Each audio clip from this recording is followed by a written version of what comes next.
tumbaron.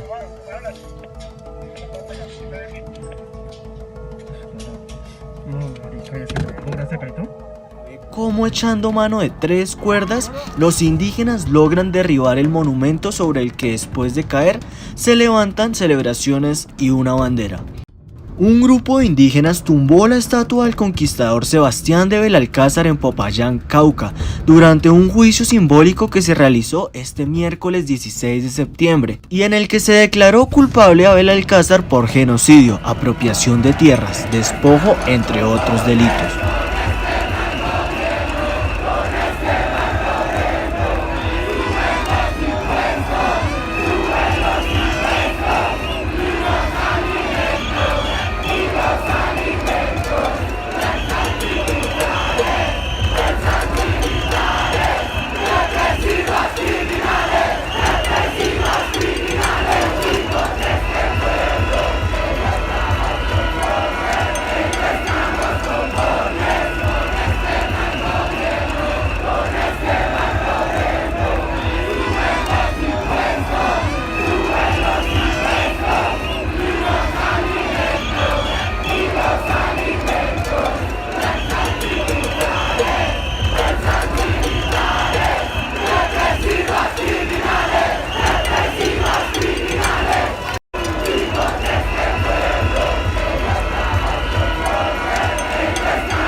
Muy buenas tardes a todos y todas. El 28 de abril, en respuesta a una reforma fiscal presentada por el gobierno ante el Congreso, Colombia inició una huelga general. Cientos de miles de personas marcharon en las ciudades de Bogotá, Cali y Medellín, además de manifestaciones en otras ciudades importantes y pueblos pequeños. 20 días después, las marchas continúan. Si bien las protestas de este año fueron desencadenadas por la reforma tributaria, ahora suspendida, son una continuación de las marchas antigubernamentales a nivel nacional que se dieron en noviembre del año 2019 y luego en septiembre del 2020. Los reclamos son muchos. Los grupos indígenas también se han unido al paro. El papel de la Minga Indígena del Cauca ha sido importante en los procesos de logística, seguridad y resistencia pacífica en varias ciudades, además de sus territorios. Estas comunidades se encuentran entre los más afectados históricamente por la continua violencia en las zonas rurales, donde miembros disidentes de las FARC, narcotraficantes, exfacciones de unidades paramilitares y organizaciones criminales luchan contra las fuerzas de seguridad y grupos armados rivales por el control de muchos tráficos y rutas de comercio ilícito. Líderes indígenas se encuentran entre los más afectados por la ola violenta en el país, de acuerdo a Indepaz. Los colombianos exigen que el Estado haga más para proteger a quienes defienden la tierra, las comunidades rurales, indígenas y afrocolombianas. Los sujetos históricos de esta nueva ola de descontento son los jóvenes, el movimiento indígena y desafortunadamente las fuerzas de seguridad que, de acuerdo a la Red de Derechos Humanos Temblores, estamos viviendo una ola de violencia como no se ha visto en mucho tiempo, Aquí ponemos algunos de los números. Se han contado a mayo de 2012 39 víctimas mortales, ya han subido a 41, es el número más complejo. Miles de detenciones arbitrarias en contra de manifestantes, decenas de víctimas de agresión en sus ojos, van ya 37 con los números del fin de semana. Múltiples casos de disparos con armas de fuego provenientes de las fuerzas de seguridad y al 16 víctimas de violencia sexual por parte de la fuerza pública. A esto se le suman las tres, una que desencadenó las grandes marchas del fin de semana por Allison. Así que lo que tenemos al frente es una serie de eventos muy complejos. Este evento de esta tarde presenta visiones de tales sucesos con atención particular a formas de representación política que se dan de forma simbólica y física en el contexto de esta nueva ola de protestas en múltiples territorios del país. Contamos esta tarde con la profesora Laura Quintana, directora del Departamento de Filosofía de la Facultad de Ciencias Sociales, profesora asociada de la Universidad de los Andes en Bogotá, María Fernanda Fitzgerald Galindo, periodista y productora de la plataforma de noticias independientes 070, y a dos líderes indígenas del pueblo Misak, Didier Chirimuscay e Indy Paipia Fernández, que representan al movimiento de autoridades indígenas del suroccidente. Este es un evento organizado por Laura Vargas, Mateo Villamizar Chaparro, Miguel Rosotelo, el Centro de Estudios Latinoamericanos de la Universidad de Duke y Mingas de la Imagen. Invito a Laura para que inicie con sus muchísimas gracias. Muchas gracias, Miguel. Muchas gracias también a Laura Vargas y a Mateo Villamizar por la invitación. Un saludo especial para Didier Chirimuscay y para María Fernanda Fitzgerald, y un saludo especial a todos y todas quienes están acá. Me parece pues una idea fabulosa que podamos visibilizar todo lo que está pasando hoy en día en Colombia, tanto la violencia estatal desatada que se viene dando desde el 28 de abril, como también la enorme movilización ciudadana que se está dando en el país y que está representando realmente algo inédito para nosotros, que también abre un arco de esperanza. Miguel me pidió que reflexionara un poco sobre lo que pasa hoy en día desde el trabajo que yo he venido haciendo en torno a la dimensión estética de lo político. En mi trabajo me ha interesado pensar cómo la comprensión que tenemos del espacio público, de los sujetos políticos, de los problemas políticos, pues tienen que ver con narrativas, formas de imaginación, imaginarios, prácticas que trazan fronteras de visibilidad e invisibilidad y que tienen enormes efectos sobre los cuerpos y sobre la manera en que estos se sienten, se reconocen, se ven afectados. Me ha interesado pensar cómo las formas de dominación se ejercen también a través de narraciones e interacciones afectivas que tienen efectos muy materiales, y también cómo las formas de resistencia apuntan a contrarrestar estas narrativas de dominación, a crear otros imaginarios, a crear otras formas de relación entre los cuerpos y a movilizar también otros afectos. En esa línea quisiera presentar algunas anotaciones que he venido haciendo sobre el paro nacional que se inició en Colombia el 28 de abril. Como lo decía al comienzo Miguel, a partir de una reforma tributaria que golpeaba muchísimo a sectores de clase media en una época pues de recrudecida precariedad por la pandemia, pero que ya venía produciéndose de tiempo atrás. Es una manifestación que recoge, por supuesto, el descontento, el malestar social que la gente ha venido sintiendo, pero también el descontento frente a un gobierno que se ha visto precarizador, pero también ejerciendo una enorme violencia en los territorios, no haciendo nada por frenar la masacre de líderes sociales, por frenar también la masacre de los reinsertados de las FARC, y que se ha dedicado, como lo prometió en su campaña, a hacer trizas los acuerdos de paz. Quisiera entonces destacar algunas razones que acumulan, que reúnen a la manifestación plural tan heterogénea que se viene dando en Colombia, porque quisiera partir por destacar que es una manifestación muy heterogénea, que reúne el descontento de poblaciones indígenas, campesinas, estudiantes, sindicatos, trabajadores articulados y organizados desde tiempo atrás, pero también jóvenes y personas de clase media que no tienen una afiliación política clara y que quizás incluso por primera vez se toman las calles. Creo que, como se ha venido señalando, una primera razón que ha hecho que la manifestación se torne muy fuerte y que recoja aún, digamos, una mayor indignación con el pasar de los días, incluso después de que la reforma tributaria se cayó, ha sido, como ya lo anticiparon, la brutal violencia policial que se ha visto desatada por parte de este gobierno, y cómo, digamos, los ciudadanos del común han registrado videos de esa enorme y brutal violencia policial.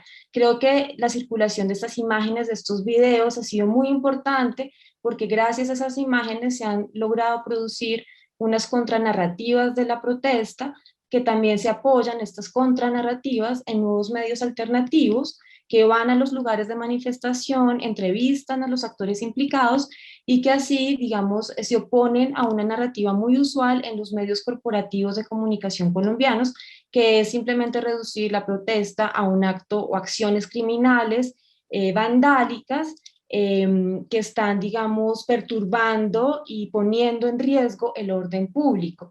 Estas contranarrativas que surgen a través de las imágenes que muestran que la fuerza policial no ha sido meramente defensiva, sino muy agresiva, que ha matado ya casi 47 personas según informaciones de temblores, que ha traído desaparecidos que aún no se han podido contabilizar bien, pero que en algunos conteos ya van por 600 personas, que ha implicado abusos sexuales inimaginables.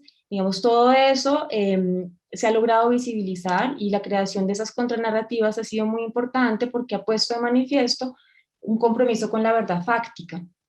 Y por eso una de las exigencias del paro ha venido siendo que primero está la verdad, ¿no? La verdad fáctica, el reconocimiento de estas acciones, porque el gobierno también ha llevado a cabo toda una campaña de negación de lo que ha pasado, que evidentemente reproduce e intensifica la violencia cometida y produce enormes efectos de revictimización.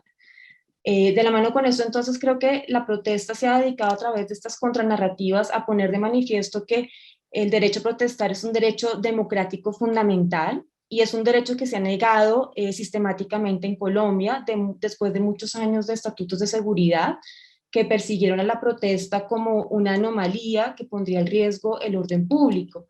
Me parece que la protesta ha logrado mostrar a través de imágenes y discursos alternativos, sirviéndose también de medios alternativos, que realmente son las fuerzas de seguridad las que están en contra del pueblo colombiano y las que están negando el derecho del pueblo colombiano a expresar su descontento.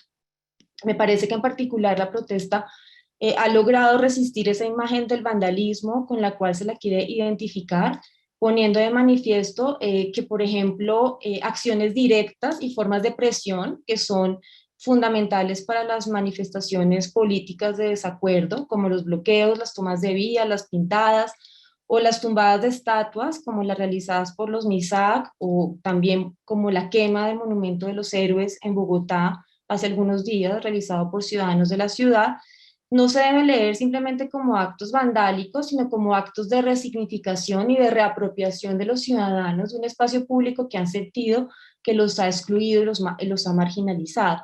En ese sentido, creo que la protesta está empujando a repensarnos el espacio público, a insistir que hay que entender estas acciones como acciones políticas y no como acciones criminales, como acciones políticas que también están cuestionando la historia de marginación y estigmatización, inferiorización que ha producido la nación colombiana con respecto a una gran parte de sus ciudadanos, ciudadanos indígenas, negros y empobrecidos por una construcción nacional que ha sido realmente excluyente.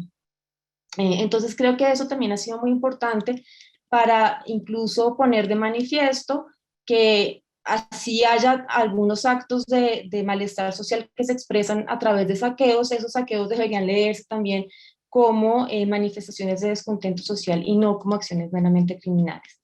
¿no? Creo que todo esto va de la mano con una exigencia que ha hecho la movilización y es conseguir y reclamar ante todo una reforma policial, una reforma de la fuerza pública, porque pues estas narrativas que está circulando la protesta han puesto de manifiesto que la fuerza pública en Colombia sigue funcionando con lógicas de la guerra, que son lógicas que encuentran enemigos internos por todo lado, que persiguen el descontento en términos de terrorismo, y en términos de anomalía, porque han, digamos, estabilizado una idea de normalidad política que realmente es bastante antidemocrática y que también han, digamos, difundido lógicas paramilitares que han funcionado de tiempo atrás con las fuerzas públicas en Colombia.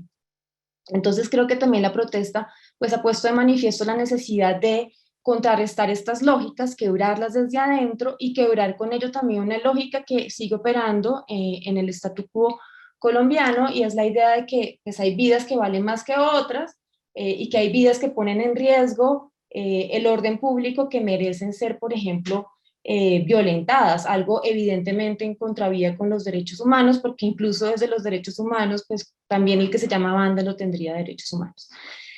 No me quiero extender tanto, pero quería indicar también otros puntos más. Creo que esta es una manifestación evidentemente antineoliberal, creo que es una manifestación que pone de manifiesto cómo el neoliberalismo no solo ha traído precarización, sino que ha traído políticas públicas desigualitarias, donde las decisiones que le conciernen a la gente las toman burócratas y expertos tecnócratas que no conocen los territorios, que no conocen las necesidades de las poblaciones. Entonces creo que hay una necesidad de la gente de tomarse de nuevo el espacio público y de poder decidir respecto de lo que le concierne. Por eso me parece muy interesante la manera en que las manifestaciones en muchos lugares están organizando asambleas, asambleas estudiantiles, asambleas indígenas, asambleas campesinas, incluso experimentaciones con esta figura tan interesante que es el cabildo abierto, en donde la gente quiere decidir en común sobre cómo organizar la vida pública. Y creo que esta es una manifestación más del hartazgo de la población con políticas que se estructuran todo el tiempo de arriba hacia abajo y no de abajo hacia arriba. Y creo que todo esto también va de la mano con exigir pues políticas más redistributivas. La protesta está en contra de formas de en contra con respecto a formas de privatización de la salud y de la, obviamente, de la economía, como cuando se manifestó contra la reforma tributaria, pero ahora también cuando se manifiesta contra la reforma a la salud, y también exige que se pueda, digamos, encontrar la manera de garantizar un mínimo universal para estratos populares, pues porque la pandemia ha traído realmente pues un malestar social inimaginable, la gente está padeciendo realmente hambre en el país. Creo también que esta es una protesta joven, ¿no? Que, digamos, expresa un poco la sensación de cierre respecto del futuro que siente la juventud en Colombia. Hay un lema muy interesante en la protesta que es, se nos ha quitado el miedo porque pues nos han quitado todo, que se nos quitó también el miedo, perdón, se nos ha quitado tanto que se nos quitó también el miedo, y es que la gente se siente desprovista, desposeída de un horizonte de futuro. Y creo que eso también tiene que ver con el reclamo de la manifestación por hacer valer los acuerdos de paz, que eran unos acuerdos que pues alcanzaban y lograban de cierto modo con lo que se proponían poner fin a algunos temas cruciales que alimentaron el conflicto armado en Colombia, por ejemplo, todo lo que se jugaba con la política de sustitución de cultivos, todo lo que se jugaba con la política de restitución de tierras, con las garantías para la oposición, o con algunos programas de paz territorial que estaban enfocados en una organización mucho más local y territorial. El gobierno actual ha hecho trizas también estas promesas y al contrario, por ejemplo, está reactivando la fumigación aérea con glifosfato, que es pues un material realmente tóxico para los territorios, y por eso también una de las exigencias de la manifestación es, por ejemplo, impedir que se dé esta fumigación aérea y también que se reactive la política de sustitución de cultivos que se prometió con el proceso de paz.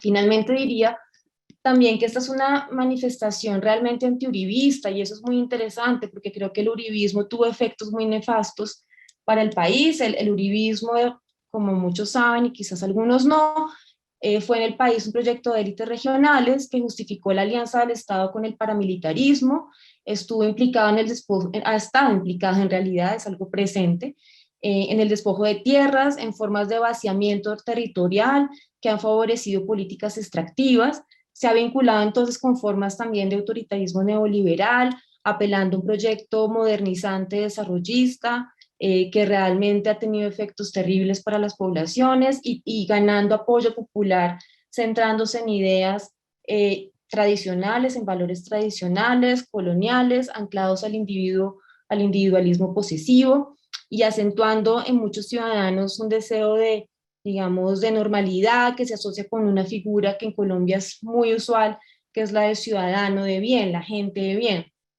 Creo que eso tiene que ver con que el uribismo ha movilizado lo que a mí me gusta llamar afectos inmunitarios, que son, digamos, afectividades muy ligadas con lo que Rita Segato llama pedagogías de la crueldad, que cosifican a los sujetos, buscan todo el tiempo estigmatizar a quienes no se acoplan a un cierto proyecto de país, y buscan culpables que se vuelven amenazas todo el tiempo para las personas.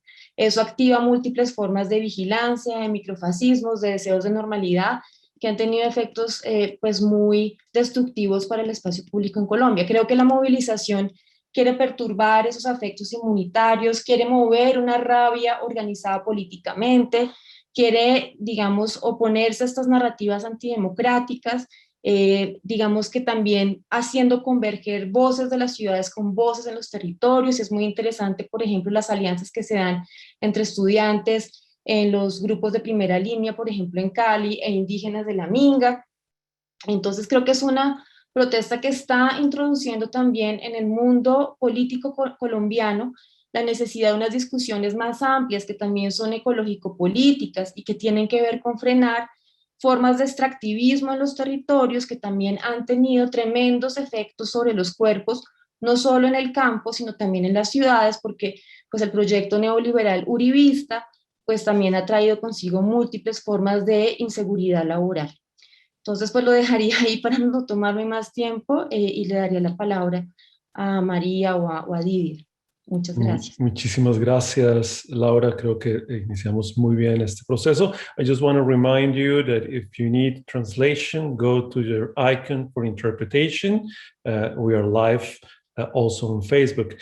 Ahora invitamos a María Fernanda Fitzgerald Galindo, que viene además liderando procesos como periodista y productora de una de las plataformas de comunicación alternativa 070, que es ser un periodista en condiciones sociales complejas, en donde tenemos una multiplicidad de medios, imágenes, video, audio, opiniones encontradas en muchos casos en los espacios de media social, y tu trabajo como joven también muy importante. Bienvenida, María Fernanda. Hola, buenas tardes y muchísimas gracias por la invitación y muchas gracias por este espacio también que abren en un momento tan crucial para nuestro país. Es muy importante para nosotros tener este tipo de espacios de visibilización porque lo que estamos enfrentando es bastante grave, como lo acaba de mostrar Laura con el excelente resumen que hizo. Yo quisiera iniciar por mostrarles una breve presentación, entonces voy a compartir mi pantalla un momento. Por favor, si me pueden confirmar si ahí se está viendo bien.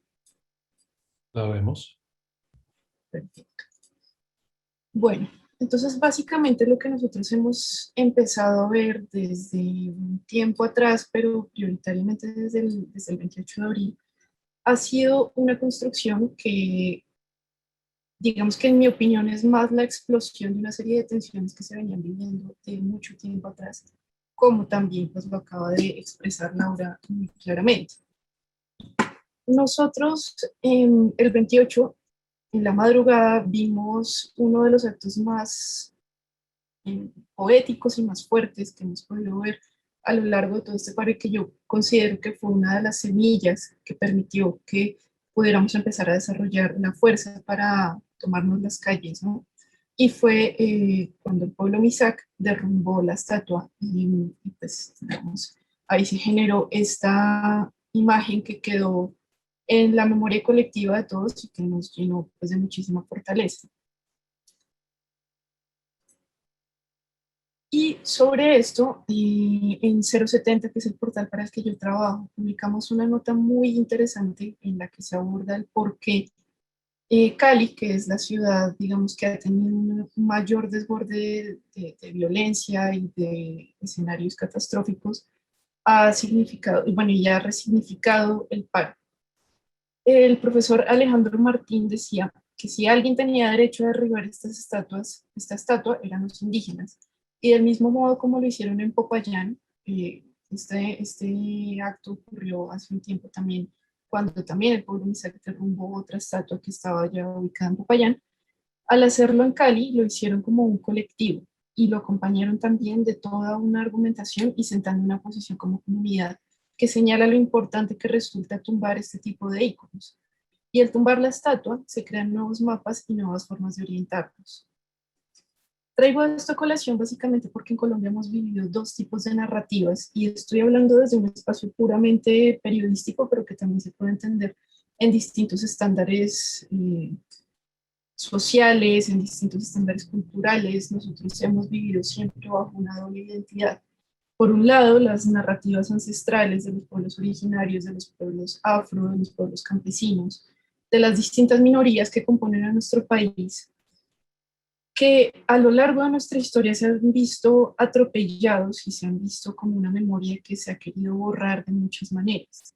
Esto ha sido un proceso histórico que nos ha llevado a querer ignorar un poco estas agendas, nos ha llevado a querer ignorar lo que ellos han tenido que vivir y más bien sobrevivir en sus territorios. Y desde los grandes medios hegemónicos, estoy hablando de los grandes medios que pertenecen a las principales potencias económicas del país, como lo son Caracol, RCN, El Tiempo y demás ejemplos, lo que se ha creado ha sido una narrativa que lo que ha terminado de hacer es segmentarnos en un ellos y un nosotros. Ellos son todos los que no pertenecen a las grandes ciudades, ellos son todos los que no están aglomerados en los territorios que le importan a estos medios. Y un nosotros que últimamente, durante este paro, se vio como un ejemplo máximo, que fue al momento en el que uno de estos medios hegemónicos informó sobre un atentado que se le hizo a la minga indígena en la ciudad de Cali. Lo hicieron diciendo básicamente que un grupo de ciudadanos había disparado contra los indígenas, lo cual implicó directamente una negación del estatus de ciudadanos de los pueblos indígenas y digamos que terminó por resumir a una cuestión se salió básicamente a cazar a personas que no tenían una relevancia como ciudadanos. Esto lo único que ha hecho ha sido profundizar un discurso del odio que hemos tenido en Colombia desde hace muchísimos años, que últimamente digamos que ha terminado por salir, y acá les traigo tres ejemplos de tres tweets, digamos que es donde estamos viendo ahorita la oleada de opiniones en Colombia, pues como en todo el mundo. El primer tweet pertenece al señor José Félix Laforí, que es uno de los principales promotores del uribismo, de la extrema derecha en Colombia, y que desde octubre del año pasado ya había empezado una campaña constante de segregación contra los pueblos indígenas. En esta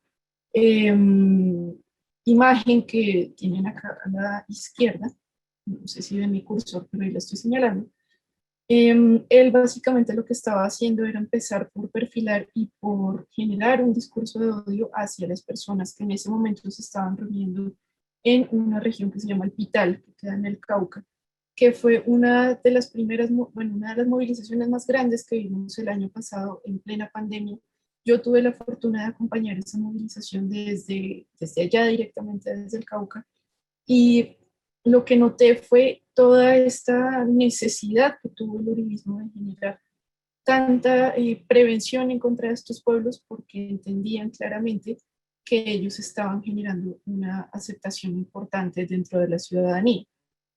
Ese fue un primer ejemplo, pero ya durante este paro nacional hemos visto sobre todo dos ejemplos muy fuertes de segregación en contra de los pueblos indígenas. El primero siendo, pues, básicamente la cacería que salieron a hacer un grupo de ciudadanos en Cali en contra de la minga indígena, salieron, los interceptaron y les empezaron a disparar con armas, lo cual ya dejó a 12 comuneros indígenas heridos y a una de ellas de gravedad, que se ha estado debatiendo entre la vida y la muerte en el hospital. Pero, por ejemplo, para reforzar, digamos, un poco cómo se ha vivido esto, ninguna de las personas implicadas, a pesar de que están ampliamente identificadas, ha sido detenida. Y de hecho, durante muchas de las grabaciones se puede ver cómo la policía, que debía estar protegiendo a los indígenas, en realidad lo que empezó a hacer fue a proteger a los ciudadanos que estaban disparando contra ellos. Y por el otro lado, vemos este ejemplo de una doctora a la que le filtraron unas conversaciones que tuvo en su grupo de trabajo, una médica, y lo que decía era que ella sería capaz de financiar grupos paramilitares para que cazaran a unos 1000 indios, así fue como se refirió a ellos. Estas personas que les comparto en estos otros dos tweets, todas son simpatizantes del uribismo y todas argumentan que pues que fue como un comentario fuera de lugar, pero pues que igual ella está en su derecho como de mandar a matar a 1000 indios si ella quiere. Entonces esto digamos que no es nuevo. En Colombia el racismo es algo que hemos vivido, que hemos sentido ampliamente y que además, ahí es donde viene el papel de los medios, se ha promovido y se ha sido cómplice directo de este tipo de discursos, empezando por un lado por ignorar estas agendas, pero por el otro por no cuestionar cosas como que, por ejemplo, en Colombia hay una distribución de tierras que se ha cuestionado muchas veces desde el uribismo. El uribismo intenta darle un panorama plenamente utilitario a las tierras, yendo en contra de los derechos de las personas y principalmente de los pueblos indígenas afrocampesinos a tener acceso a esas tierras. Entonces, nosotros vamos en Colombia una distribución de tierras que acá les estoy poniendo los millones de hectáreas, donde 28,9 millones de hectáreas pertenecen a los pueblos originarios y minorías en Colombia. Y digamos que esto es un ítem de constante discusión entre los debates políticos y socioeconómicos, pero nunca se cuestiona por qué el 48,5% de hectáreas en Colombia, que es más o menos el 39,7% del territorio nacional, pertenece a privados. ¿Y cuáles son esos privados? Prioritariamente grandes poderes económicos, como el que maneja el señor José Félix Laforí. Esto es solamente para mostrarles un panorama muy por encima de lo que hemos estado viviendo, de lo que han tenido que enfrentar estos pueblos, de la manera en la que siempre se ha querido satanizar el hecho de que estas tierras que tienen los pueblos originarios y las minorías aparentemente son improductivas, pero jamás se piensa pues en la función que cumplen para la perseverancia de la tradición, de la ecología, del conservar los recursos naturales y del buen vivir de las comunidades. Y lo único que hace es satanizar este porcentaje de hectáreas que ellos tienen, y jamás el periodismo ha entrado a cuestionar por qué hay tantas tierras en manos de privados que lo único que hacen es una explotación pues salida de toda proporción y que nos tiene ahorita en una situación bastante compleja a nivel ecológico. Si además tenemos en cuenta que durante el año de la pandemia los niveles de deforestación aumentaron de manera alarmante, principalmente en zonas que son pues, de protección ecológica, de parques naturales y de territorios indígenas y de pueblos originarios. Todo esto, digamos que solamente quiero mencionarlo porque coincide ampliamente en las zonas donde hemos tenido mayor concentración de deforestación y de problemas ecológicos, ha coincidido también con las zonas que han tenido mayor presencia de violencia en contra de líderes indígenas, afrocampesinos y de líderes que promueven la conservación, pues, digamos, medioambiental. Para decantar todo esto en lo que estamos viviendo en la coyuntura actual y nacional, yo quisiera decir que en este momento nosotros empezamos a tener un proceso distinto, porque ¿qué pasa? Nosotros en Colombia lo que empezamos a ver es un apoyo colectivo y ciudadano hacia figuras como la minga indígena.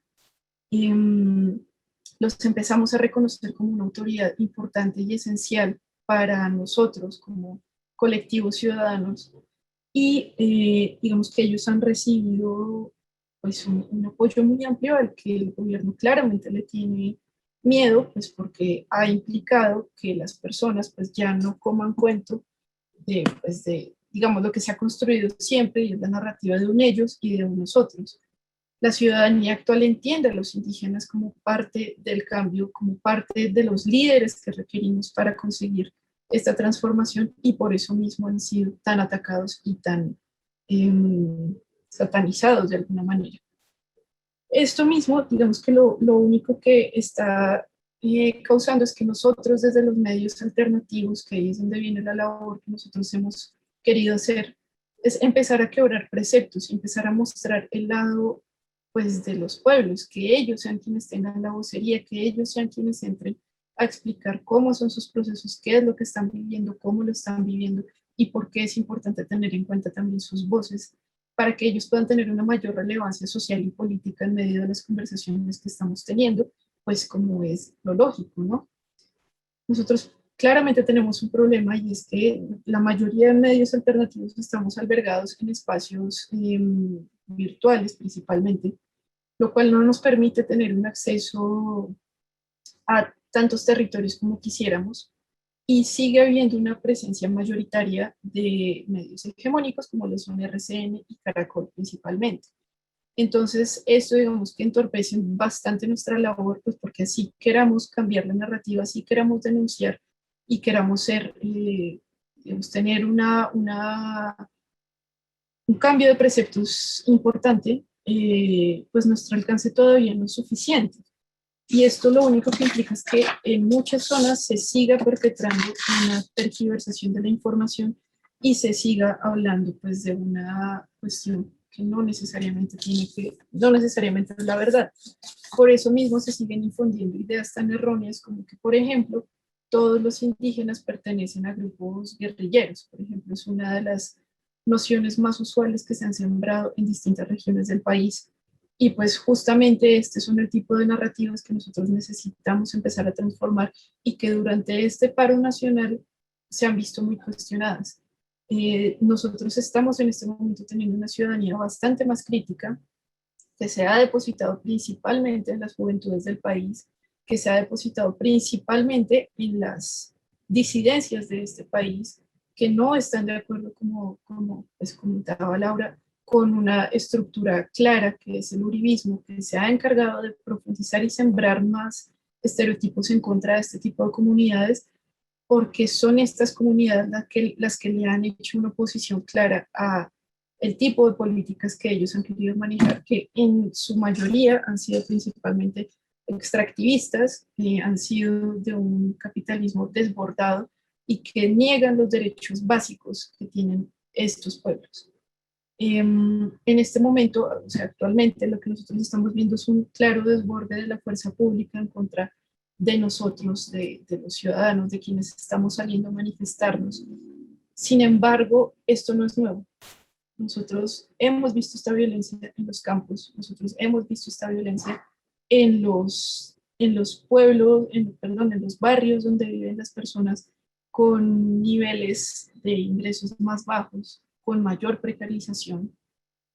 Una de las agendas que yo más manejo es precisamente la brutalidad policíaca, y es algo que hemos manejado en 070 de tiempo atrás. Y por esto podemos atestiguar y decir que no, esto no es nuevo. Lo que pasa es que en este momento lo estamos viendo más en vivo e indirecto y con mayor amplitud. Pero los escenarios de violencia y brutalidad policíaca, los escenarios de violencia y brutalidad estatal en contra de ciudadanos, lo hemos visto durante décadas en los campos y en las ciudades, pero sobre todo en los campos. Y este momento es en el momento en el que necesitamos empezar a hacer cambios y hacer unas intervenciones diferentes, tanto desde el nivel social y político como desde el nivel narrativo y periodístico. Y pues eso es lo que nos estamos jugando en este momento a nivel país. Y digamos que la única invitación que nosotros tenemos en este momento para la comunidad internacional, que en este caso pues son ustedes, es que por favor no nos dejen solos, por favor nos sigan acompañando en este proceso, que entendemos que ha sido ampliamente desgastante, pero en este momento ustedes son esenciales porque nuestro pueblo lo están masacrando y requerimos de su compañía. Ya con esto cierro para no tomarme más la palabra y nuevamente pues agradecerles por esta invitación tan importante. Muchísimas gracias, María Fernanda, por ese testimonio y por el trabajo que haces para darle voz a estas luchas históricas de los pueblos más afectados por la violencia. Y bueno, invitamos al Taita Didier Chirimuscay. Didier es el representante, la voz del movimiento de autoridades indígenas del suroccidente, además cabildero, Taita, miembro del Cabildo MISAC de Bogotá por muchos años, gran amigo y compañero de las historias interculturales. Bienvenido, Didier e Indy, sé que estás por allí. Pueden tomar la palabra, contarnos sobre las actividades que el pueblo MISAC viene desarrollando. Muchas gracias. Sí, muy buenas tardes a los que están sintonizados, a los exponentes, a los diferentes exponentes que se congregan alrededor de este diálogo muy importante para Colombia y para que la fraternidad de América Latina se pueda dar con estas expresiones de lo que se está viviendo en Colombia. Sí, nosotros somos el Movimiento de Autoridades Indígenas del Suroccidente, AISO. Bueno, hemos transitado en la mayoría de las organizaciones que se han creado desde el 71, previo al 71, hemos aportado en la creación de casi el 80% de las organizaciones indígenas en Colombia.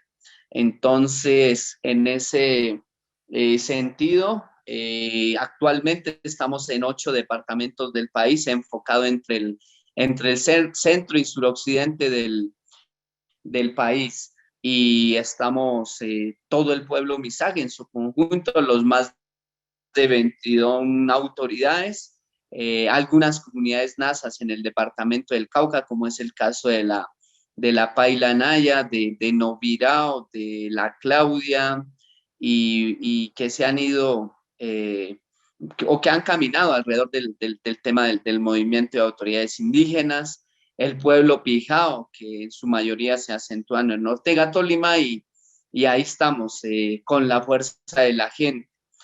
En ese sentido, no es exclusivo del pueblo MISAC o estos ejercicios legítimos que se han dado como pueblo MISAC.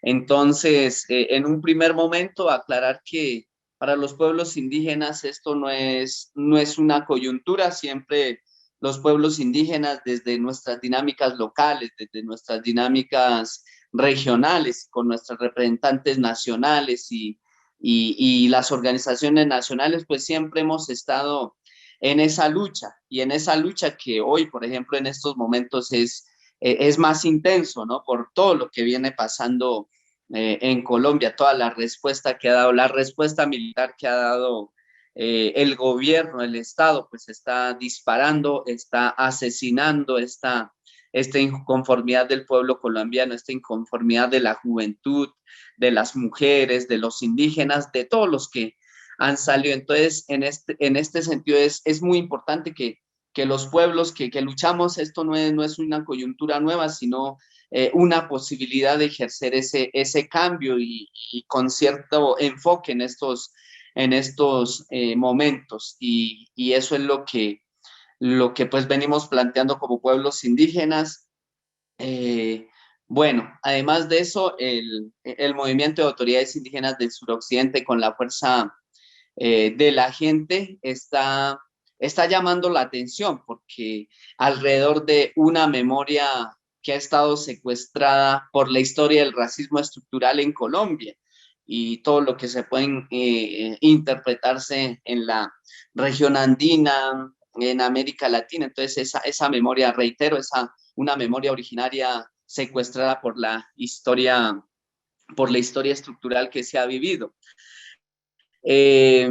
Acá el gobierno y el Estado ha tenido todos los instrumentos, la publicidad estructural, como ya lo referenciaban mis antecesoras, ¿no? Toda la publicidad, tienen todo el aparato militar para contrarrestar, para disparar a la población, no importa en estos momentos el que no está de acuerdo, pues es disparado por la policía, por la fuerza pública, por el SMAT y eso. Y también, además de lo militar, pues toda la legislación alrededor, ¿no? Alrededor del Congreso, lo que es el Centro Democrático, el Partido Conservador, Cambio Radical y entre otros. En ese sentido, pues ellos legalmente han presentado sus reformas y legítimamente, pues el pueblo colombiano entre todos ha salido a decir que no, que estamos cansados de todo lo que ha hecho el Estado y los gobiernos. Y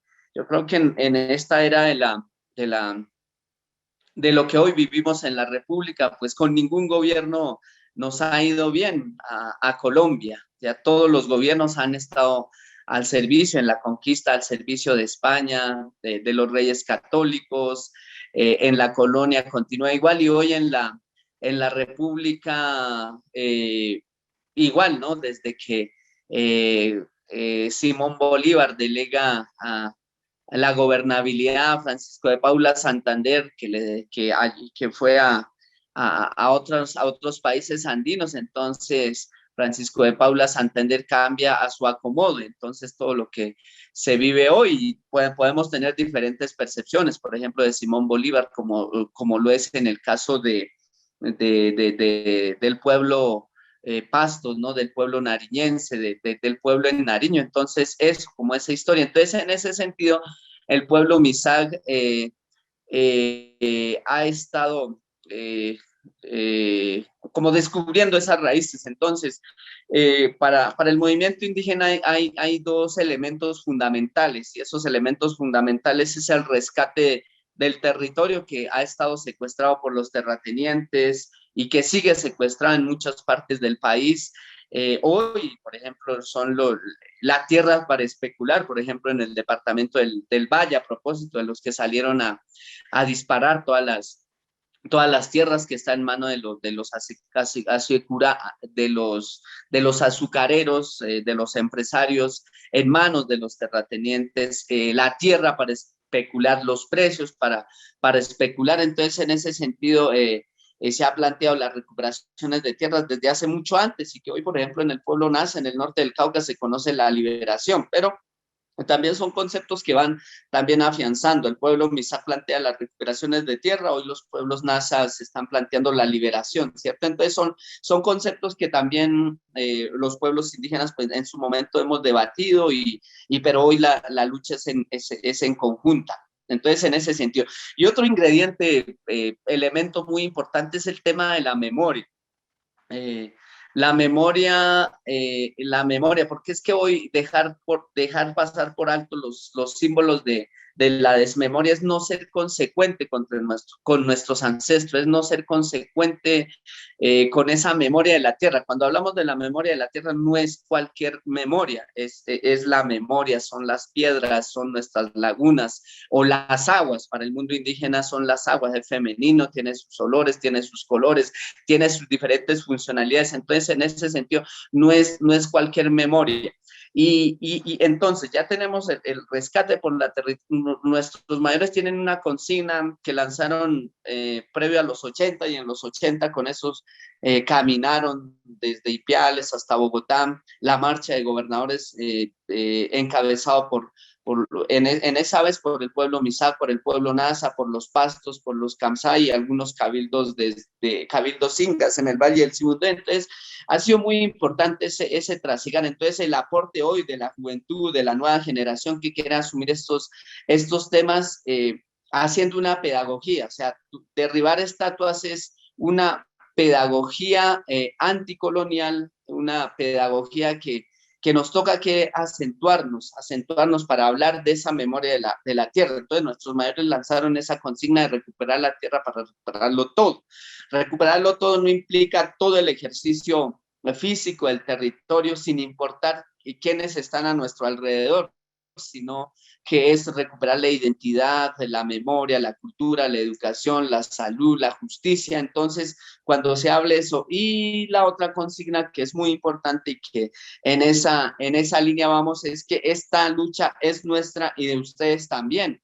Entonces, ese ha sido como el caminar, ¿no? En los 80 y cuando se llega a la constituyente también. Entonces, pese a que el constituyente, la Asamblea Nacional Constituyente fue como eco, producto de esa apertura pues neoliberal, los indígenas participaron y hemos estado ahí. Entonces, esta legitimidad, de hecho, el 246 reconoce estas acciones legítimas, ¿no? El ejercicio de justicia, el ejercicio de equilibrio y la armonía. Entonces, el año pasado, en nuestras comunidades lo que hicieron es, porque si hacemos ese uso de la legislación, nuestras comunidades mediante asambleas, mediante congresos, pues emiten los mandatos y uno de los mandatos es poner en cuestión y hacer ejercicio frente a estos símbolos que nos revictimizan, ¿no? Entonces, además de que estos son masacradores, violaron a nuestras generaciones anteriores, nos despojaron el territorio, nos revictimizan otra vez colocando como estatuas, ¿no? Como los supuestos fundadores. Entonces, en ese sentido, los pueblos indígenas o el pueblo Misague en particular, no es que nosotros hayamos llegado a las ciudades, no es que hayamos llegado a las ciudades, sino que fueron nuestros espacios que nos fueron invadidos por estos supuestos fundadores y conquistadores que llama la historia. Entonces, en ese sentido buscamos una construcción entre todos, a quienes colocamos en esos espacios públicos y también tener cuidado de que cuando se hable de público está a un paso de ser privatizado. Entonces, en ese sentido, el 16 de septiembre se hizo ese juicio histórico para sanar el territorio de lo que ha sido sometido por siglos y posteriormente, pues en el último siglo, nos revictimizan colocando estos símbolos que son muy ajenos para los pueblos, muy ajenos para los pueblos, una historia que no corresponde, o sea, representan pues a una historia de esos ganadores, de los que aniquilaron a nuestros abuelos, por ejemplo, en el territorio pubenense. Antes no se hablaba del pueblo Cocunuco, del pueblo Misac, del pueblo Totoroes, del pueblo Politara, o del pueblo Quisbó o Ambaló, simplemente hablaba de ese gran territorio pubenense y que nosotros teníamos nuestros caciques, Yazguén, Pubén, Petecuy, bueno, entonces nuestros líderes y que económicamente aportaban mucho desde antes de la llegada, porque pues la fuerza nuestra como es el trabajo, ¿no? Entonces, frente a esto, estos ejercicios, y el 16 de septiembre se hizo este ejercicio de un juicio histórico para sanarnos. El 28 también se hace este ejercicio en la ciudad de Cali, porque pues son nuestros espacios y muchas veces estas toponimias están en la manera como lo pronuncian mal el castellano. Por ejemplo, Quilichao, pues lo pronuncian así en castellano, pero para nosotros es Quilinchago, ¿no? No es Caloto, sino Calutú, o no es Tunía, hay un sitio específico cerca de Piendamó, para nosotros es Tunyá, de hecho no es Popayán, sino Pupayá, ¿no? Entonces, todo esto es como a la manera de pronunciar mal el castellano y así también nos fueron asignando nuestros espacios toponímicos y así nos fueron arrebatando estos territorios. Entonces, en el marco de la legitimidad, más que la legalidad, por ejemplo, si estamos en el contexto actual, legalmente plantean una reforma tributaria de la miseria, de la pobreza, y el pueblo colombiano legítimamente, pues él sale a decir que no. Entonces, es poner en cuestión todo el patriarcado, todo el colonialismo, y hoy decirles que desde la madre tierra, hoy decirles desde la protección a la memoria, desde la protección o defensores de la madre tierra, que el capitalismo no es viable, ese capitalismo que hoy sigue conquistando a través de la minería canadiense, a través de los árabes. Entonces, es ese llamado del movimiento indígena, del movimiento de autoridades indígenas del suroccidente, y bueno, y decirles hoy y denunciarles que que la policía, la fuerza pública, el SMAT, pues hoy está violando a las mujeres para callar estas luchas, estas marchas, está disparando a los estudiantes, están dejando ciegos. Entonces, ese es el llamado, y que la academia internacional, nacional, y que todos los medios pues puedan registrar y puedan hacer un llamado fuerte al gobierno a que pare este masacre que hoy está viviendo Colombia. Muchísimas gracias, Didier. Y tenemos a Indy. Indy, ¿me escuchas? ¿Puedes compartir tu micrófono? Indy es la estratega de la comunidad MISAC, de estas acciones simbólicas. Ha tenido problemas de conectividad hoy. Indy, ¿nos escuchas? Estaba hace un segundo allí. No la veo ahora. Bueno, seguramente se va a conectar. Podemos empezar entonces ahora con una sección de preguntas para todos. María, si abres tu micrófono, muy bien. Laura, también. Muchas gracias. Creo que es muy importante los puntos que se han puesto sobre la mesa en este momento. Alguna gente se preguntará cómo puede existir un uso o el monopolio de la fuerza debe residir en las manos del Estado, y cómo ese monopolio de alguna manera tiene que funcionar incluso en situaciones excepcionales como la que estamos viviendo hoy en el país. Ustedes han puesto sobre la mesa los ya múltiples problemas conectados a uso desproporcionado de la fuerza. ¿Cómo podríamos generar un diálogo en el que estas acciones simbólicas, físicas en el espacio público, encuentren también un eco dentro de las comunidades que afirman que hay un uso, que hay un Estado de Derecho, que hay un uso, un monopolio de la fuerza y un respeto a los espacios públicos? Creo que esa es una pregunta que se escucha muchísimo en el espacio colombiano, en las dos bandas. ¿Cómo responderíamos a esta cuestión? No sé quién empieza. Pues si les parece, yo puedo hacer como una lectura de lo que hemos podido recoger en las calles, básicamente. Nosotros actualmente tenemos una interlocución con un comité del paro que digamos que se estableció desde el año 2019, pero que sus niveles de representación de lo que realmente se está viviendo en las calles son mínimos, al nivel en que, por ejemplo, tengo entendido que ni siquiera incluye a pueblos indígenas dentro de su conformación. Entonces, empezando por este ejercicio un poco sordo y ciego, nosotros deberíamos empezar por plantearnos el generar espacios que permitan que las personas que están en las calles, que son principalmente jóvenes, que son, además, como contaba Laura, jóvenes que no tienen una representación política clara, pero además pueblos originarios, además pueblos afroindígenas y campesinos,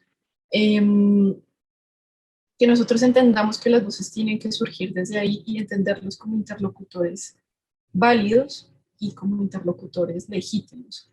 Recientemente ocurrió que en algunas ciudades como Cali y Pereira, creo que fue el otro lugar, se intentó crear una comisión para hablar con las personas de la primera línea. La primera línea son los jóvenes que están saliendo a ponerle el cuero a las balas, básicamente. Y los gobernantes de ambas ciudades decidieron deslegitimarlos porque estaban utilizando capuchas. Siento que nosotros tenemos que, bueno, nosotros no, el gobierno tiene que empezar por tener la certeza de que en este momento ese es su interlocutor y tiene que darle la validez necesaria y tiene que entenderlo como un actor político importante en este momento y no puede seguir siendo como siempre ha sido, que el gobierno solamente se reúne con ciertos sectores y luego toma decisiones que ignoran a la mayoría de la población, porque en este momento la población no está retrocediendo, porque ya lo que decía Laura, nos quitaron tanto que nos quitaron hasta el miedo.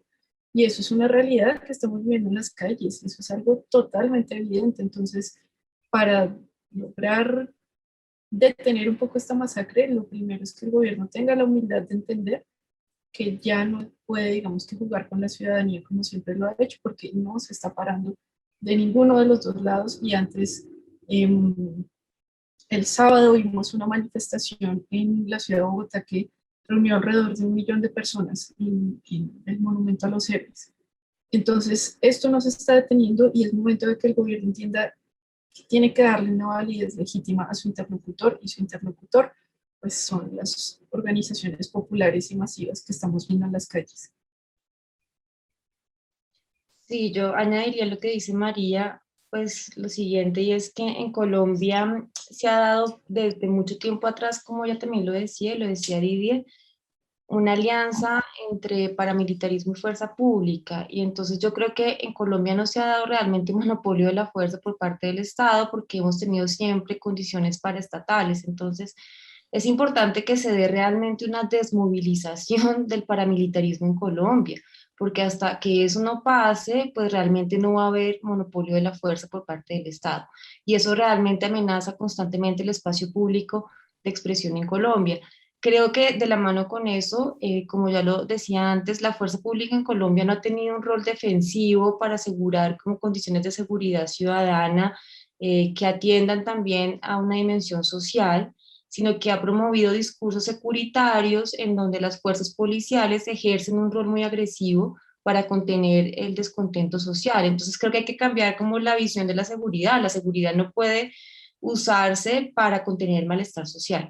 La seguridad tiene que pensarse de la mano con políticas redistributivas que permitan también trabajar problemas estructurales de fondo.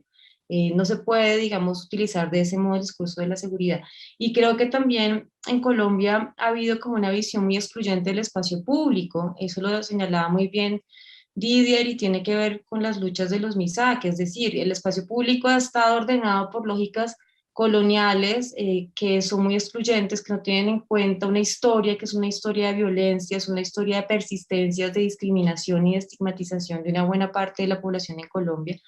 Son símbolos en los que la gente realmente no se reconoce y muchos de los que, digamos, reconocen allí una historia de violencia se sienten violentados por ese tipo de íconos. Entonces yo creo que el espacio público no se puede pensar como un espacio simplemente oficial, sino que si es público tendría que ser mucho más plural y mucho más inclusivo y mucho más expuesto a las resignificaciones. En ese sentido creo que también habría que problematizar un institucionalismo liberal que codifica demasiado los dispositivos de protesta. Para ese institucionalismo liberal, lo que no funciona a través del diálogo procedimental deliberativo ya es violencia, y eso condena a hacer violencia acciones estéticas que pueden tener una fuerza performativa pues fuerte, como la de derribar una estatua, pero a la vez invisibiliza las injusticias a las cuales está justamente respondiendo ese acto. Entonces creo que el problema de la violencia hay que trabajarlo con más cuidado, porque hay violencias sistémicas que se invisibilizan cuando simplemente se condena como violento un gesto estético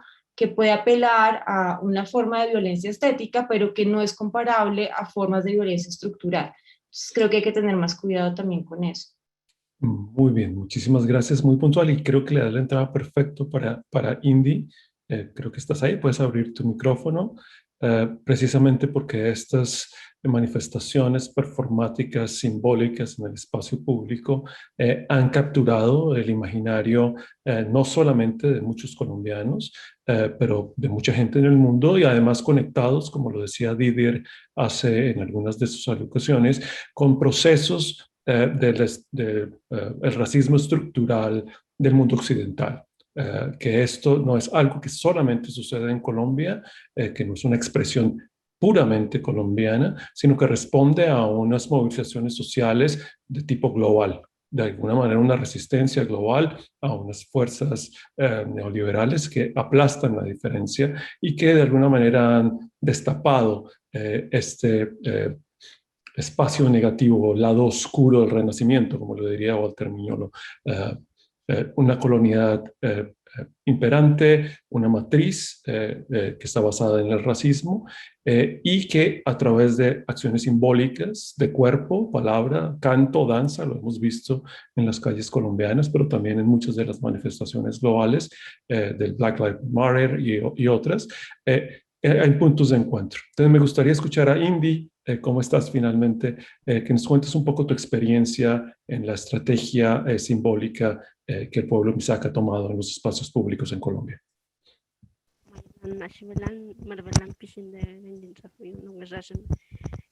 Pues agradecer por este espacio y pues desde hablemos como el papel de la mujer que viene jugando en los movimientos, ¿sí? O en algunos sectores sociales a nivel nacional e internacional. Pues como pues, hago parte del pueblo Misak, también hago parte del movimiento de autoridades indígenas del suroccidente AISO, pues ahorita la juventud y la mujer ha sido y viene jugando un papel muy importante pese a los últimos acontecimientos que está viviendo Colombia. La juventud pues ahora está rebelde tanto como la mujer. Entonces bajo esa línea pues vemos como la realidad parece ser siempre la misma, ¿no? Son los mismos terratenientes abusivos, son las mismas expulsiones del Estado y de la policía y del SMAT, son las mismas quemas que hacen, son las mismas destrucciones de cultivos, son las mismas invasoras del medio ambiente y es el mismo comportamiento feudal, ¿sí? El tiempo pasa, pero siguen siendo los mismos gobernantes con la misma ideología. Entonces, pese a eso, ahorita vemos que Colombia está en paro nacional y paro permanente y vemos cómo los medios tradicionales quieren tergiversar esto, ¿sí? Están llamando terrorismo vandálico, cuando en la Carta Magna dice que a eso se le llama rebelión del pueblo, pero ellos tratan de interpretar y comunicar a su manera. Y bajo eso, pues vemos que el derrumbamiento de estatuas nos ha dado un paso bajo estas luchas que viene haciendo el movimiento de autoridades indígenas del suroccidente, de cómo nos han contado tan mal la historia, sí, nos han robado parte de la historia y pues a nosotros no nos dejan ser en este espacio. Vemos que las estructuras políticas, sociales, económicas nos quieren tener sumisos, nos quieren opacar cosas que es de nosotros. Vemos que la acción que se realizó, que se viene realizando el 26, que fue en Popayán, perdón, el 16, y el 28 que fue en Cali, y el 7 de mayo fue acá en Bogotá. Vemos que estas acciones nos permiten de analizar y generar debates en los centros académicos de si en realidad este país se merece ser llamado Colombia, si los nombres de nuestros barrios merecen tener esos nombres, o si el mismo himno de Colombia nos pertenece a nosotros y nos identifica. Nos generan esos debates, ¿sí? Y vemos que la acción que se realizó el 7 de mayo es también en el marco de este mes, en el marco del Día de la Madre. Muchos medios comentó o nos informó de que Duque había cambiado la fecha del 9 de mayo, que se celebra el Día de la Madre, lo cambió a 28 de mayo. Entonces vemos de cómo o sea, son cosas pequeñitas, ¿sí? Pero vemos que desde esas cosas tan pequeñitas nos quieren adueñarse de todo y como es el presidente, pues él puede hacer lo que a él se le dé la gana, se puede decir, y Y bajo eso, pues nosotros hicimos esa acción de decir no, o sea, junto con la lucha de las mujeres, de decir no, porque este mes ni siquiera es para celebrarlo, porque muchas madres perdieron a sus hijos en el marco del paro nacional, salieron a exigir sus derechos y el Estado la unió con balas. Entonces, bajo eso hicimos esa acción y también, o sea, hacer, o sea, volver a analizar de cómo ha sido cómo ha venido jugando el papel de la mujer o cómo se ha venido ejecutando de la mujer. En el 1927 fue la firma del manifiesto sobre el derecho de la mujer, ¿sí? Y vemos como en el 1930 la vinculación de paulatina en las escuelas, en el mercado y en el trabajo, pero, o sea, son cosas que han quedado escritas, ¿sí? Y lo mismo está pasando ahorita con la Constitución del 91. Vemos que hasta el 1933 la mujer tiene derecho a estudiar, pero vemos que ahorita, o sea, vemos, como decía al inicio, vemos que el país sigue siendo el mismo, siguen gobernados por lo mismo. Entonces, el papel de la mujer eh, prácticamente ya va a ser como, ya va como para 2 siglos y no ha cambiado, sigue siendo el mismo. Entonces, bajo eso también la lucha, la lucha del movimiento, nosotros como movimiento de autoridades indígenas decimos con la fuerza de la gente, con la fuerza de la mujer y con la fuerza de la juventud, queremos cambiar esas estructuras sociales, políticas que no nos representan, que esas estructuras racistas, eh, es hora de cambiar de cómo nosotros, esos sistemas, desde la educación nos han contado mal la historia. Vemos que ahorita pues ahí uno a veces en las calles ve, pues hemos escuchado, pues, ahorita es muy poquito, se puede decir como el 0,5% de que hasta ahorita, ¿no? Que hemos escuchado de rechazar el derribamiento de estatuas, pues nosotros siempre lo decimos, ni siquiera es culpa de los que dicen, de los que hacen esos comentarios, la culpa es del mismo Estado porque no supieron difundir la historia tal como es y ahorita vemos las consecuencias. Entonces bajo eso, porque ahorita las universidades públicas, privadas también se pueden decir, algunas están en la realidad del país, apoyan a un cambio del país y, y vemos ese apoyo, vemos esa iniciativa, pero vemos que el Estado está militarizando las universidades, como pasó en Cali, ha pasado muchas veces acá en la Nacional también.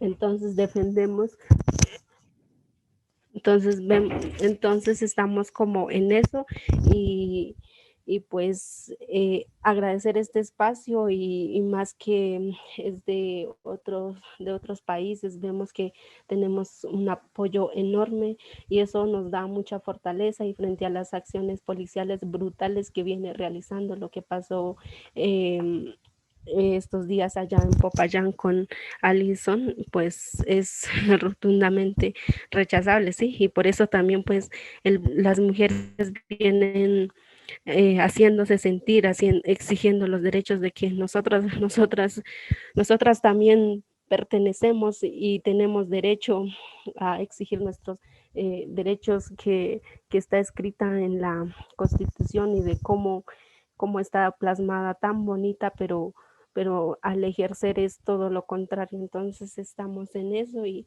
es invitar sí, a la juventud, a la mujer, pues que la policía con esas violaciones que están realizando nos quieren dejar, nos generan psicología, nos generan pánico y pues nosotros no vamos a quedarnos callados tampoco nos vamos a quedar en casa. Así el mismo gobierno, los mismos alcaldes locales nos dicen que por el tema de la pandemia, con callar, pero hemos salido a gritar y pues estamos en eso y agradecer y a los que están presentes y por este espacio. Bye.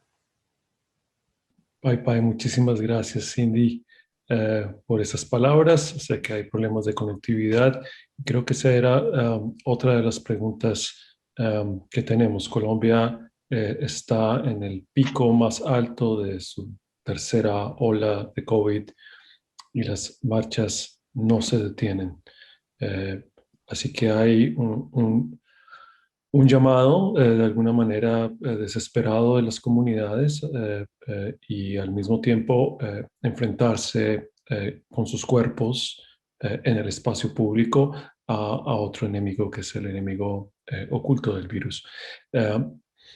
¿Tienen ustedes alguna reflexión con respecto a esto? ¿Es la situación tan desesperada como para que se mantengan las movilizaciones en medio de este pico tan alto?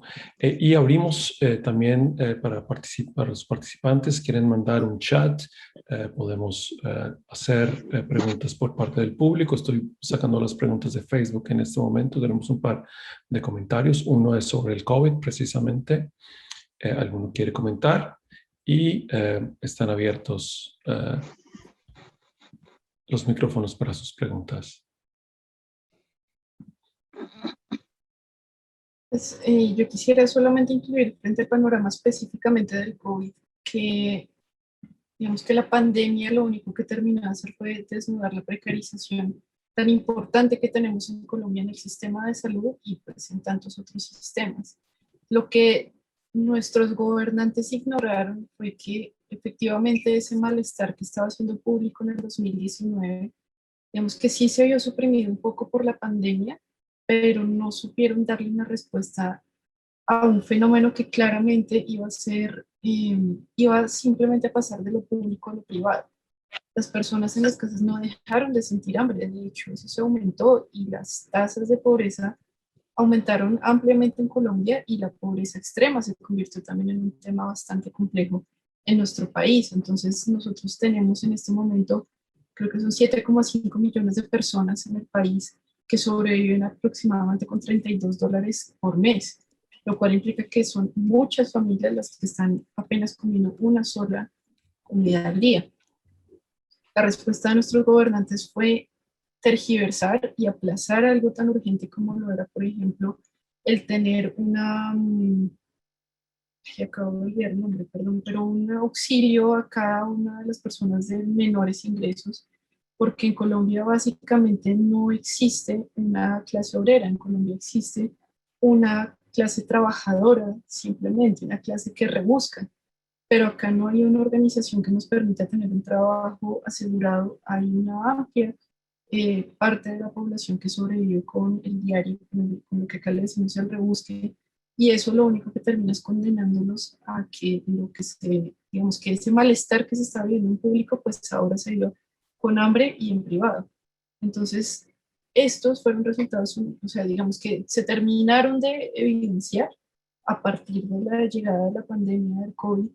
Nosotros además vimos dos fenómenos que fueron muy impactantes. Por un lado, los desalojos que se dieron en plena pandemia, cosa que debió haber sido considerado un acto criminal, en mi opinión, pues porque sacar a la gente de los espacios que tenían como casa, pues es simplemente criminal y afectó además mucho a la comunidad en Vera de Bogotá. Y por el otro lado, vimos todo el fenómeno de los trapos rojos en las ventanas que indicaban pues que las personas allí tenían hambre. Y frente a esto no se dio ningún tipo de respuesta estatal efectiva que realmente permitiera esto. Y por eso en este momento, por absurdo que pueda parecer en Colombia, lo que menos nos está importando es tener una pandemia global que nos está matando. Porque finalmente, y es lo que han dicho muchas de las personas que salen a marchar, si no me muero por un virus que cojo en la calle, me muero de hambre en la casa. Entonces, pues yo siento que eso es muy diciente frente a lo que estamos atravesando en nuestro país. No sé si Didier quiere decir algo, yo quisiera decir algo, pero no sé si Didier quiere decir algo antes sobre esto.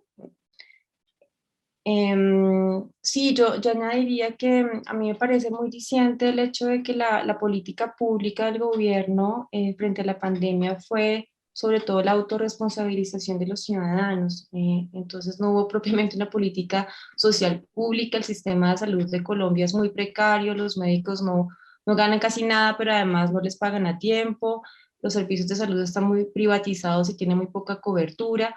Entonces el enfoque fue muy de autorresponsabilización y eso supuso como exigirle a la gente formas de vigilancia constante y de autovigilancia. Y yo creo que la gente se agotó también de eso, de que todo se redujera a su comportamiento individual y que no hubiera un tratamiento público y social del asunto, más en las condiciones agudizadas de precarización que señalaba ahora María. Yo diría también que de la mano con algo que decía María, yo creo que la gente también estaba sintiendo que se estaba muriendo de hambre en la mayor invisibilidad y salir al espacio público y tomarlos también como rehusarse a esa invisibilización de su hambre, de su malestar y de sus muertes, porque muchos de los jóvenes que se manifiestan han perdido seres queridos mayores. Y también están agotados como de ser silenciados una y otra vez. Entonces creo que también hay como una demanda de escucha, atención, porque creo que ha sido un gobierno que no escucha a la gente, que desprecia a la gente y que siempre ha privilegiado los grandes capitales. Creo que la política del gobierno fue desde el comienzo asegurar o garantizar la estabilidad de esos grandes capitales y sus intervenciones económicas pues no pensaron realmente en la salud de las personas y en su bienestar. Y creo que eso también se vio con el tema de la educación pública, que está realmente muy afectada por la pandemia. Hay miles de niños, millones de niños que no están teniendo ahora clases ni escolaridad, lo que es muy grave, y que no tienen tampoco los recursos para conectividad virtual.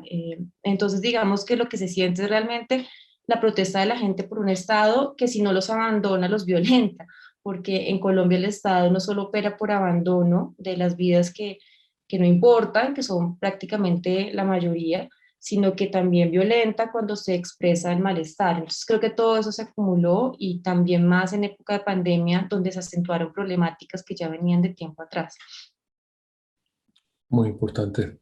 Didier, ¿quieres hacer algún comentario para ir cerrando? También nos interesa saber si existen formas solidarias de participación, no solo reconocimiento de las luchas sociales de los pueblos indígenas de Latinoamérica, sino acciones puntuales que desde la academia podamos hacer en pos de estas luchas sociales. Sí, bueno, de lo penúltimo a lo último, es, en el tema de los pueblos indígenas hay un concepto que la salud se hace desde la prevención. Entonces, todos depende de nuestro ciclo de vida, de lo que hayamos consumido, depende de la educación. Si hay territorio, hay buena educación. Si hay buena educación, te vas a comer algo limpio. Y si comes algo limpio, va a haber salud. Y cuando hay salud, pues va a haber justicia. Esos son los términos en los pueblos indígenas, como indica el tema de salud. Antes, por ejemplo, con el decreto 1811, en cualquier lugar a los indígenas podían atender, en cualquier centro médico del país podían atender. Y hoy que se ha instaurado desde la ley 100, gracias a Uribe y al exministro fallecido Londoño, pues hoy la salud para todo el mundo en Colombia es un negocio. Entonces un negocio que favorece a los amigos del Estado, a los amigos terratenientes y a los amigos que son, por decirlo entre comillas, propietarios en este país. Entonces en ese sentido es frente a esto también, ¿no? Eh, la reforma a la salud que se está exigiendo, o sea, no más negocio, no más negocio frente al tema de la salud de los colombianos. Por ejemplo, los contratistas, ¿no? En Colombia pues pagan un porcentaje muy alto. Si va a firmar un contrato, pues tienen que pagar pensión, salud, pero eso no evidencia la seguridad a los contratistas, sino el negocio a los grandes amigos de este país, como lo es pues estos personajes ya reconocidos en el país. Entonces, en ese sentido, pues la ley siempre no es para la vida, es para el negocio de los amigos del Estado y los gobiernos que han imperado en este país. Ahora, la responsabilidad de la academia, yo creo que la academia o es muy paulatino o no ha dado el espacio que es a los sectores étnicos, a los afros, a los indígenas. Hay una ausencia en la academia que realmente el espacio que hay, seguramente hay intentos, pero esos intentos muchas veces es alrededor del negocio. Si hay 2 o 3 que se pueden ingresar en cada facultad, en cada semestre, pues es más, por ejemplo, en Colombia alrededor de ICETEX, ¿no? Y hay muchas iniciativas así, pero las universidades públicas, tanto públicas y privadas, no han dado el espacio que es a los indígenas en estos espacios. O sea, los espacios para difundir justamente esta memoria que ha estado escondida. Entonces, en ese sentido, a la academia, pues es un llamado que den ese espacio, que den esa memoria, que den ese ejercicio donde los pueblos indígenas pueden aplicar la autonomía y aportar la construcción de un país. Entonces yo creo que en ese sentido el llamado a la academia es eso, y no solamente en Colombia, sino en todos los países. Hay muchas iniciativas. La academia, por ejemplo, no reconoce esos espacios populares, esos espacios reconocidos. Yo siempre empiezo con esto, ¿no? Cuando el estudiante va a hacer su tesis de grado, llega a una comunidad, registra, escribe, por decirlo de alguna manera, saca ese conocimiento, lo plasma en su tesis de grado, y ese tesis de grado pues es reconocido al estudiante. Entonces la pregunta es, ¿qué pasa con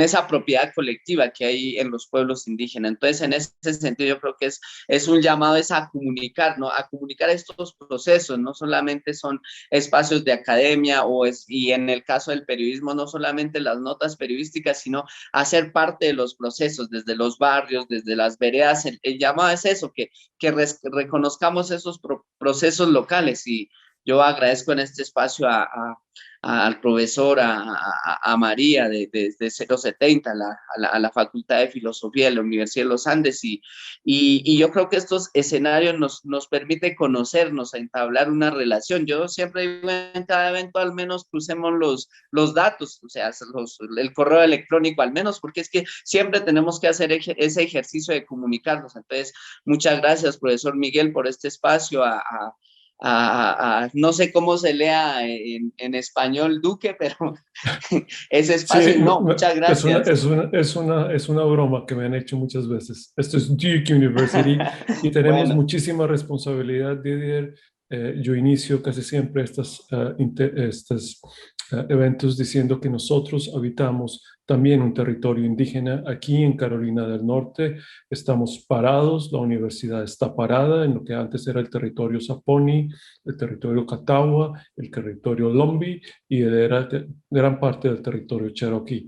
Así que tenemos una responsabilidad en cualquier lugar donde estamos parados de reconocer quienes estaban antes, las deudas históricas que estos sistemas han construido, y reconocer que esas vidas continúan.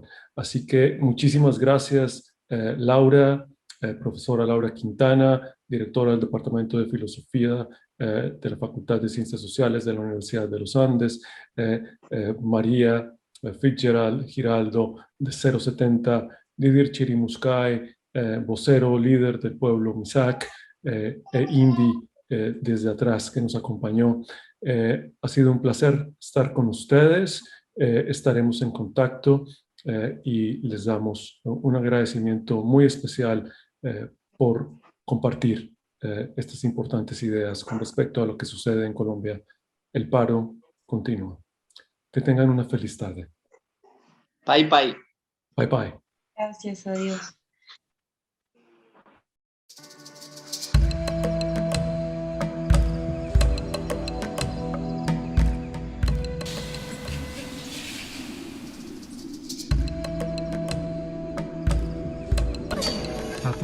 La tumbaron.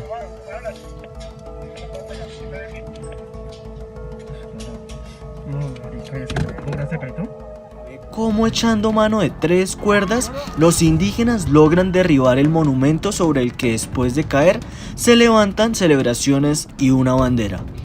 Un grupo de indígenas tumbó la estatua del conquistador Sebastián de Belalcázar en Popayán, Cauca, durante un juicio simbólico que se realizó este miércoles 16 de septiembre, y en el que se declaró culpable a Belalcázar por genocidio, apropiación de tierras, despojo, entre otros delitos.